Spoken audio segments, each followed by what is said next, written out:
Hello farmers, welcome back to my channel. All of you good morning అండి. ఈ video ద్వారా Anantapuram market యొక్క stock information share చేస్తున్నాను.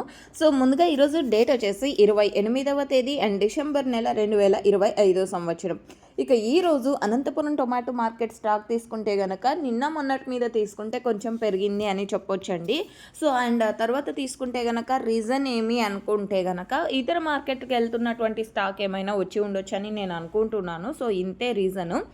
And ఇక ఈరోజు టోటల్ టమాటా స్టాక్ 88,000 ప్లస్ బాక్సెస్ వచ్చిందండి. 88,000 ప్లస్ బాక్సెస్ వచ్చింది total tomato stock. And okay friends, ఇది ఈరోజు స్టాక్ ఇన్ఫర్మేషన్. అండ్ ఇంకా యాక్షన్ అనేది స్టార్ట్ అవ్వలేదండి. స్టార్ట్ అయిన తర్వాత ప్రైజెస్ ఇన్ఫర్మేషన్ వీడియో అనేది షేర్ చేస్తాను నెక్స్ట్ వీడియో ద్వారా. అండ్ మీకు ఈ ఇన్ఫర్మేషన్ యూజ్ అయింది అనుకుంటున్నాను. యూజ్ అయినట్టయితే ప్లీజ్ లైక్ చేయండి. అండ్ డైలీ ఇన్ఫర్మేషన్ కోసం సబ్స్క్రైబ్ చేయండి మన ఛానల్ని. And thank you for watching this video.